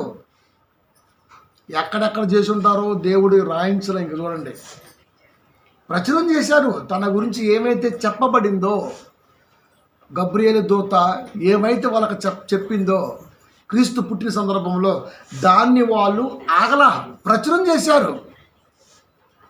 ఈ క్రిస్మస్ రోజున చెబుతున్నటువంటి ఆలోచన విధానము, మార్చుకున్న పద్ధతి మన జీవితాల్లో ఎంతమందికి అందించే ఆలోచన ఈ రోజున మనం కలిగి ఉన్నాం. ఎవడి సంఘంలో వాడే ఉన్నాడు, ఎవడి కాపురి సొల్లు వాడే వేసుకుంటాడు. కొత్తగా ఏం చెప్తాడు చెప్పండి? క్రీస్తు పుడితే ఆ న్యూస్ విన్నటువంటి వారు ప్రచురం చేశారు, జ్ఞానులు ప్రచురం చేశారు. అందుకే వాళ్ళ జ్ఞానులు అన్నారు. జ్ఞాని తనకు తెలిసినటువంటి క్రీస్తు ఆలోచనని ఖచ్చితంగా నలుగురికి చెప్పే తీరుతాడు. క్రీస్తు ఏం చెప్పాడో తెలుసా? తిరుగుబాటు మాన్పాలి. తిరుగుబాటు ఎప్పుడు వస్తుంది తెలుసా? మనం బాగలేనప్పుడు, ఎదుటివాడు బాగున్నప్పుడు, లేదా వాడు బాగలేనప్పుడు, మనం బాగున్నప్పుడు. అదే ఇద్దరు బాగున్నారనుకో, ఇంటి పక్కన నీళ్ళు ఎంతకాలం ఉండొచ్చు. అదే వాడికి బాగుండి మనకు ఉందనుకో, ఆ ఎన్నుండి ఏమి లాభం, సత్య తీసుకెళ్తామని ఏమో మాట్లాడిద్ది. లేదు కాబట్టి ఏడిచ్చి వస్తుందని చెప్పి వాళ్ళు మాట్లాడతారు. ఇలా వస్తుంటాయి. సో ఈ ఆలోచన ఉండకూడదు. కనుక ప్రతి వ్యక్తికి క్రీస్తు గురించినటువంటి ఆలోచన అనేది బలంగా ఎప్పుడైతే మనం తీసుకెళ్ళి అందించగలుగుతామో అప్పుడు ఖచ్చితంగా అది ప్రచురం. అంటే క్రీస్తు జన్మదినములో దేవుడు ఏదైనా కోరుకుంటుండో అంటే, నువ్వు కానుక తెచ్చే అలవాటు నీకుందో కాబట్టి ఏదైనా సరే ఏదైనా కోరుకుంటున్నాడు వంటిది అర్థమేంటి తెలుసా? నీ దగ్గర ఉన్నది ఏంటో ఫస్ట్ నీకు తెలియాలి. నా దగ్గర ఏముంది, నా దగ్గర ఏముంది అది నాకు తెలిస్తే నేను ఏమి ఇవ్వాలి అది నాకు తెలుస్తుంది. నా దగ్గర ఏముందో నా దగ్గరే అవగాహన లేనప్పుడు నేను ఏమి ఇవ్వాలో నాకు ఎలా అవగాహన ఉంటుంది? నా దగ్గర ఇది ఉంది, దీన్ని నలుగురికి అందించే ఆలోచన బలంగా ఉంది అన్నది నాకు తెలిస్తే ఇది నేను క్రిస్మస్కి గిఫ్ట్గా ఇచ్చినట్టు లెక్క. నా దగ్గర ఏముంది నాకు తెలుసు, ఏమి ఇవ్వాలి నాకు తెలుసు. ఇది ఎంతమందికి ఇవ్వాలి, ఎంతమందికైనా ఇవ్వచ్చు. అది అంటే ఒక కాన్ఫిడెంట్ లెవెల్ అనేది ఖచ్చితంగా సంపాదించుకోవాల్సిన బాధ్యత మనకు ఉంటుంది.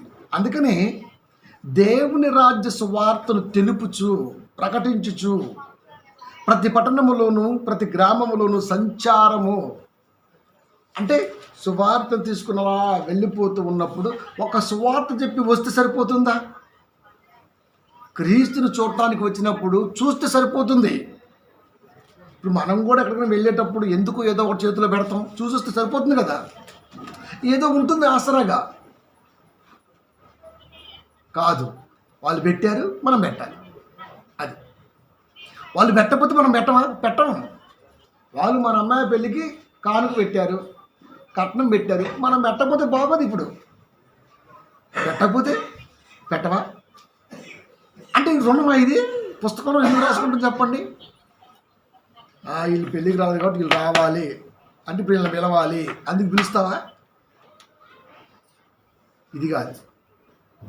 మనం వెళ్తున్నామంటే మన దగ్గర ఉంది, ఈ అవసరత అనేది వాళ్ళకి ఆసరాగా మారచ్చు, అది మనం ఇవ్వాలి. అందుకు వెళ్తున్నాం మనం. లేదు, వాళ్ళకి పెట్టాల్సిన బాధ్యత ఉంది, వాళ్ళు మనకు పెట్టారు, అలాంటప్పుడు వెళ్ళకుండా ఉండడం మంచిది. తీర్చేది కాదండి రుణం, అది ఎప్పటికీ తీరంది. అది కనుక సువార్త ప్రయాణం అనేది ఎప్పటికీ కూడా తీరంది. సువార్త చెప్పొస్తే సరిపోతుందా? ఆ కుటుంబాల పరిరక్షణ కూడా మనం తీసుకోవాలి. ఎవరు తీసుకుంటాడు మీరు చెప్పండి? అలా ఎవరు పెడతాడండి? ఎవరు పెడతాడు అలా చెప్పండి? మొన్న ఆయన ఎవరో కోల్గేట్ ఆయన 1% ఉంచుకున్నాడు, 99% ట్రస్ట్ రాసిపడేసాడు ప్రజలకి. కొన్ని వేల కోట్లు. బిల్ గేట్స్ కూడా అంతే, 10% ఉంచుకున్నాడు, 90% రాసేసాడు. ఎందుకు రాశాడు మీరు చెప్పండి? వాళ్ళనేమో గొప్పలుగా మేధావులుగా ఆలోచిస్తాం, కానీ మనం మాత్రం పిల్లికి బిచ్చి వేయం. కానీ నేను అలా కాదు. నా బ్రతుకు కాలంలో నా కుటుంబానికి ఏం కావాలో నాకు తెలుసు. నా వెనకాల నమ్మి ఎవరున్నారో వాళ్ళకి ఏమి ఇవ్వాలో కూడా తెలుసు నాకు. వెనక ముందు లేట్ అవుద్ది, ఇప్పుడు లేట్ అవుతుంది. ఇంకా ఇంతకాలం అంటే ఆడివి బేస్ అయ్యా, కొంచెం ఫెయిల్ అయిపోయినాయి, నాకు నచ్చలేదు.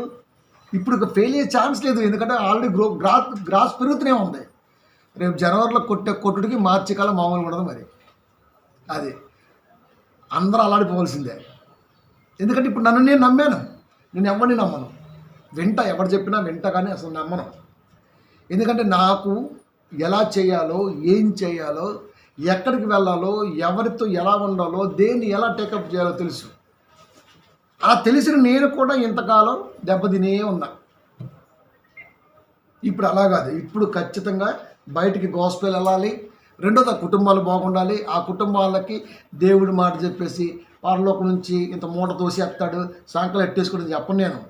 ఇదిగో ఈ మార్గంలో వెళ్ళు, ఈ మార్గం దేవుడు ఇచ్చాడు, 100% ప్రయాణం చేయి. మొత్తం స్కెచ్ చేసి మరీ కూర్చున్నాను. ఈసారి కొట్టు మామూలు ఉండదు. ఇంకా అదే రోజు ఫోన్ చూస్తుంటుంది అమ్మగారు. ఇక చూడు సంతోషపడుతుంటుంది, అబ్బా గ్రాఫ్ పెరుగుతుంది. బయటికి వెళ్ళాలంటే ఖచ్చితంగా కొట్టే వస్తాడు లక్ష్యాన్ని.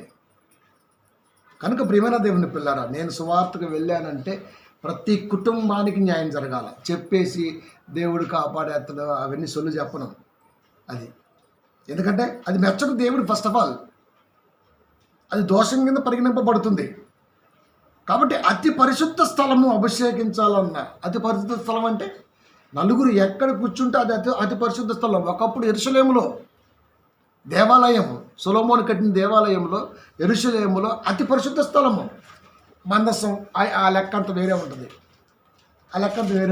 కానీ అతి పరిశుద్ధ స్థలం అంటే ఎక్కడైతే మనం దేవుడి ప్రేరణతో కూర్చున్నామో అది స్థలము. దేవుడి మాట వింటున్నాం కాబట్టి పరిశుద్ధ స్థలములో వినబడుతున్నటువంటి దేవుని మాట అది. ఇప్పుడు ఇవన్నీ కట్టాలి, షార్ట్ పీరియడ్లో కొట్టాలి. కానుక ఏదైనా గిఫ్ట్ ఇచ్చామంటే ఇదే దేవుడికి. అది క్రిస్మస్ అంటే అర్థం తెలుసా? మనం దేవుడి కొరకు ఏం తెచ్చాం ఎదురు చూస్తున్నాడు ఆయన. బంగారమా, బోలమా, అది ఆయన చిన్నప్పుడు ఆయనకు తెలియకుండా జరిగిపోయింది. అది చిన్న పిల్లడికి ఏం చేస్తామండి మనం? ఓ బోర, ఓ పిపిపి, లేకపోతే ఉయ్యాల గట్టి తెస్తాం. ఆడికి పెద్దోడైన తర్వాత ఏం చేస్తామండి? అది ఎత్తుకుంటున్నవాడు 20 ఏళ్ళ కొడుకు పుట్టినరోజు జరుగుతుంది, మళ్ళీ అదే బోర, అదే పిపిపి డుమ్ తెచ్చామనుకో చూస్తున్నాడు. నువ్వు చిన్నది అన్నావంటే డాడీ నేను పెద్దోడైనా అంటున్నాడు. నాకు అనిపించింది, పెద్దడు అయ్యావా? నిజమే, పెద్దడు అయ్యావు. అది ఇప్పుడు ఏం అంటలా, ఎందుకంటే వాడు ఛాన్సల్ ఉన్నాడు అన్నమాట. డాడీ నేను పెద్దోడైనా డాడీ నన్ను చూడు కొంచెం అంటున్నాడు. కాబట్టి ప్రియమైన దేవుని పిల్లరా, చిన్నప్పుడు అంటే యేసుక్రీస్తు వారు చిన్నప్పుడు సాంబ్రాణి బోలో ఏదో తెచ్చారు. ఇప్పుడు పెద్దోడయ్యాడు, ఏం కోరుకుంటున్నాడు ఆయన? ఇదే నా కాడికి వస్తున్నటువంటి వారి ఏ ఆలోచనతో వస్తున్నారు, నాకేం ఇవ్వాలనుకుంటున్నారు, నా దగ్గరికి వస్తున్నారు వేలాది మంది, లక్షలాది మంది, ప్రపంచంలో కోట్లాది మంది. నాకేమి ఇవ్వాలని వస్తున్నారు, వాళ్ళు ఏం తీసుకుని వస్తున్నారు ఈ పుట్టినరోజుకి? ఆడే సొక్కా వేసుకుంటాడు, ఆడే బట్టలు వేసుకుంటాడు, ఆడే ఇది నచ్చలు, అది మీకెత్తరు, ఇది మీకెత్తరు, డ్రెస్ నచ్చలు, ఆ మొఖాలు మిట్ట పెడుతుంటారు. మరి అది నీ కొరకు నువ్వు వేసుకునేరా? నువ్వు ఇప్పుడు ఆడికి వెళ్తున్నావు తెలుసా? క్రీస్తు జన్మదినం కాడికి వెళ్తున్నావు, ఒక చోట పరిశుద్ధ స్థలంగా కూడుకోవడానికి వెళ్తున్నావు. ఏం తీసుకెళ్తున్నావు? వట్టిచీర దువ్వుకుంటూ పోయావనుకో ఎలా ఉంటుంది చెప్పండి? నేను నా జీవితంలో ఖచ్చితంగా నీ మాటను బట్టి నేను కూడా నలుగురు మనుషుల్లో మార్పు తెచ్చే ఆలోచన చేస్తా, వాళ్ళ ఆలోచనలో ఉన్నటువంటి విధానాన్ని మారుస్తా. అది తిరుగుబాటు, అది నీకు ఇచ్చే గిఫ్ట్ అని ఈరోజు మనం అనుకోండి. ప్రతి కుటుంబాన్ని ఖచ్చితంగా దర్శిస్తాం, మన పని మనం చేసుకుంటాం, మన ఇంట్లోకి మనం వస్తాం, తలిపేస్తాం, అంతే. 2 చక్కెర పొడిలో పొంగలు తీసుకుంటాం, మనం పెడితే ఒక టీవీ పెడతాం, అయిపోతాం, అంతే కదా. అవకాశం లేనప్పుడు ఈ నడిచేయకు. ఇప్పుడు అవకాశం ఉన్నప్పుడు ఏం చేయాలి తెలుసా? నువ్వు బయట ఉంటే ఇల్లు బాగుంటుంది, నువ్వు ఇంట్లో ఉంటే ఇల్లు చెడిపోతుంది. పని లేకుండా ఉండవు ఇక్కడ. అది స్పెండ్ ఎక్కువ బయట చేసామనుకో, నీ ఇల్లు దేవుడు శుభ్రంగా కాపాడుతాడు. ఎందుకంటే నువ్వు ఆయన పని మీద, ఆలోచన మీద, ఏదో తలంపు మీద బలంగా ఉన్నావు కాబట్టి నీ ఇంటికి ఖచ్చితంగా దేవుడు సంరక్షకుడుగా ఉంటాడు. ఇది ఎలా మిస్ అయ్యాం మనం?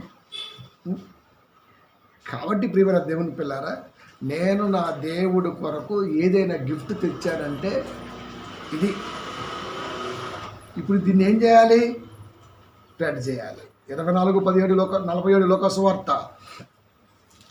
యెరూషలేము మొదలుకొని సమస్త జన్ములలో ఆయన పేరట మారు మనసును పాప క్షమాపణయు ప్రకటింపబడుననియు రాయబడి ఉన్నది. యెరూషలేము మొదలుకొని సమస్త జన్మలలో ఆయన పేరట మారు మనసును. ఈ రోజున మా మారు మనసు మనిషికి వచ్చింది అంటే దేవుడి మాటను బట్టే. పాపక్షమాపణ కలిగింది అంటే దేవుని మాటను బట్టే.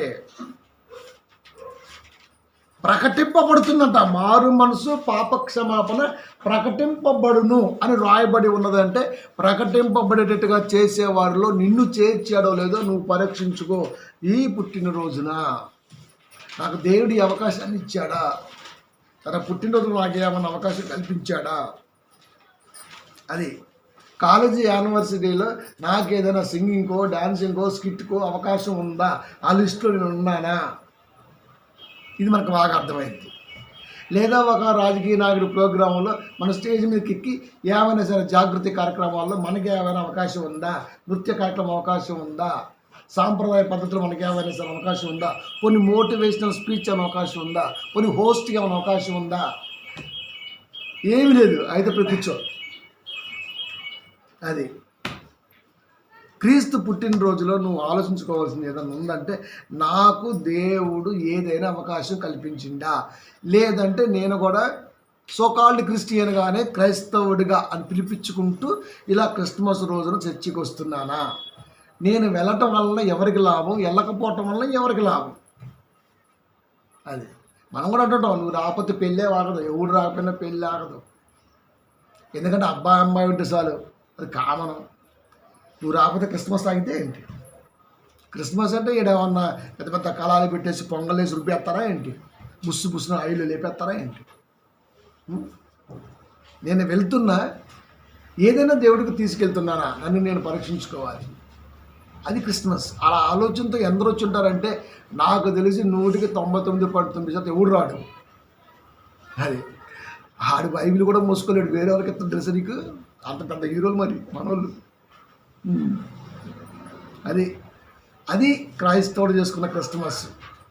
క్రీస్తుకి ఏమి ఇవ్వాలో తెలియదు, ఆయన ఏమి ఇవ్వాలని కోరుకుంటుండో తెలియదు. అది అందరు చేస్తున్నారు, లైటింగ్లు పెట్టి మనం చేసుకుందాం. అందరూ కొత్త బట్టలు వేస్తున్నారు, మనం వేసుకుందాం. అది అందరూ వేస్తారు. 1000 రూపాయలు పెడితే 2 జతలు వస్తాయి. అది పెద్ద లెక్కేం కాదు. అది కానీ ఎవడికి లాభం? నీ వల్ల ఎవడికరా పాలరాజు లాభం? ఆ టైప్ అన్నమాట. నా వల్ల ఒక కుక్క చచ్చిపోతే ముగిస్తాను. కుక్క చచ్చిపోతే పాతి పెడితే నిమ్మ చెట్టు కింద కాసేదానికంటే ఎక్కువ కాయలు కాసిందంట.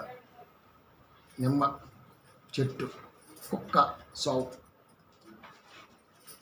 మనం మరణించే సమయానికి ఎన్ని క్రిస్మస్లు చూస్తామో కనీసం 10 గ్రామాలకి, 10 కుటుంబాలకి, 10 మంది వ్యక్తులకి మనం ఏమైనా ఉపయోగపడ్డామా? క్రీస్తు గిఫ్ట్ ఏమైనా ఇచ్చామా? మన పేరు చెప్పుకొని ఈరోజు నా పలానా వాడి వల్ల నేను ఈ స్థితిలో ఉన్నాను, ఈ రేంజ్లో ఉన్నాను అని చెప్పుకోవడానికి నలుగురు ఉన్నారా? సత్యం నలుగురు ఉండాలి అని కోరుకుంటాడు. నలుగురు ఉన్నా లేకపోయినా మున్సిపాలిటీలో ఉన్నారు ఆల్రెడీ. వాళ్ళు దోసేస్తారు. మనకేం అవసరం, నలుగురు అవసరం లేదు. మనం చచ్చిపోతే ఎత్తానికి అవసరం లేదు. మున్సిపాలిటీ వస్తారు. ఆ వ్యాన్ వచ్చింది ఎర్రదే వైకుంఠపురం అని, అంతిమ యాత్రని పేర్లతో వాళ్ళు ఎదురు వస్తారు. రెక్కబడి ఇస్తే దాంట్లో ఎత్తా తీసుకెళ్ళి తగలేస్తారు. ఇప్పుడు నలుగురితో పని లేదు, ఆ అవకాశం కూడా మనకు లేదు. కానీ ఒక కుటుంబం చెప్పుకోగలుగుతుందా? నేను పలానా వ్యక్తి వల్ల, పలానా వల్ల ఈ రోజున ఒక మంచి స్థితిని లీడ్ చేస్తున్నామని చెప్పగలదా? అలా చెప్పేవాళ్ళు ఉన్నారా? అలాంటి వ్యక్తిగా నువ్వు ఉన్నావా? ఇది నేను దేవుడికి ఇచ్చే గిఫ్ట్. ఇంతకంటే గిఫ్ట్ ఏముందో మీరు చెప్పండి. అది మన ఇంట్లో మనం తిని, మన ఇంట్లో మనం ఉండి, మన బట్టలు మనం కట్టుకొని, మన ఎచ్చులు మనం పోయి, ఇదంతా చెత్త. పారిశుద్ధ కార్మికులు ఎత్తి పారేసిన దెబ్బ ఎంతో ఈ తలంపున్న క్రైస్తవుడు బతుకంత. ఇది ఎవరికి ఉపయోగం? జనంలో మనం ఉన్నావా? జననంలోనే మనం రాశాడు దేవుడు. జననం మధ్యలో నా రౌండ్ చేయి. జనం నా అంటే ఉందా లేదా? నా ఉందా లేదా? జననములో జనం నీ మనసులో, నీ తలంపుల్లో ఉందా లేదా? విగ్రహాలు మొత్తం ట్యాంక్ బండి మీద బా నేసాలు ఆంజు ఎట్టుంటావు ఆయననే మనుషులు అంటే ఉత్తమ పురుషులు అంటే సత్పురుషులు అంటే అంటావు నువ్వు. పైగా ఫోటోలు దిగుతావు మళ్ళీ. నువ్వు ఎందుకు ఉండలేకపోతున్నావు? ఎవరితో మనకి ఎందుకండి? మనం ఉన్నాం కదా. ఇప్పుడు నేనున్నాను. నేను పోయిన తర్వాత కూడా 10 కుటుంబాలలో, 10 గ్రామాల్లో, 10 పట్టణాల్లో ఖచ్చితంగా వెలుగొందాలి. అదే not only Hyderabad, not only my family. ఇది నా కాన్సెప్ట్. పోకుండా ఉంటామా? ఏదో రోజు పోతాం. అప్పుడు ఏం చేయాలి? అది ఈయన వల్ల ఖచ్చితంగా మేము బాగున్నాం, ఈయన వల్ల ఈ గ్రామం బాగుంది ఉండాలి కదా. ఇది కదా క్రీస్తు గిఫ్ట్. ఒక కుటుంబం గర్వంగా, సగర్వంగా క్రీస్తు గురించి గొప్పగా ముందుకొచ్చి ఆ మాటలు మనం కూడా మెన్షన్ ఎంత బాగుంటుంది. ఇది కదా కావాలి. ఇది కదా మహా ఆలోచన. ఇది కదా క్రీస్తుకి మనం ఇచ్చే గిఫ్ట్. ఓరి ఈ క్రైస్తవుల తగలబడ నిజంగా వీళ్ళంత పగటేసేవాళ్ళు ఎవ్వరు లేడండి బాబు. నిన్న ఒక ఆమె చెబుతుంది, షాపింగ్కి వెళ్ళినట్టు 1 గంటకు వచ్చారంట. అది నిన్న షేర్ చూపిస్తే నాకు అనిపించింది, కుక్కలు దించిన దానికాను సింపందానికి తేడా ఏం కనపట్ల. అది ఎట్లా ఉంటుంది మీరు చెప్పండి. అంతసేపు ఏం చేశారు షేర్లో? 100 తీస్తారట. 100 నచ్చరు నాకు. ఈ టైప్ మెంటాలిటీ ఎప్పుడు చచ్చిపోద్దా అని చూస్తున్నాను మనుషులో, కానీ సావట్లేదు. 1 2 3 10 20 మళ్ళీ ఏడికే వచ్చింది. మళ్ళీ మనసు తిరిగి ఇక్కడికి వచ్చింది. 3 వీక్ అవతలే, ఒకదాన్ని వీకు పావు గంటలో క్లోజ్ చేసుకో, అలవాటు చేసుకో. నువ్వేది కట్టినా బాగానే ఉంటుంది. ఎందుకంటే ఈ మానవ దేహ నిర్మాణ శిల్పి ఎవరో తెలుసా? దేవుడు. నువ్వు బట్టలు కడతామని ఆకులు చుట్టూ పంపించాడు ఏదైనా వనంలో. ఎంత అందంగా ఉన్నదో తెలుసా? వాళ్ళు సొక్కా చుట్టాడు ఆకులతో. కాబట్టి ప్రియమైన దేనికి సమయం కేటాయిస్తున్నాం, దేనికి విలువిస్తున్నాం, ఇవన్నీ కూడా మన మనసులో ఉండగలిగితే ఒక మంచి మహా ఆలోచనతో లోకానికి మనం ఉపయోగపడే బిడ్డలుగా ఉంటాం. అదే క్రీస్తు కోరుకున్నాడు.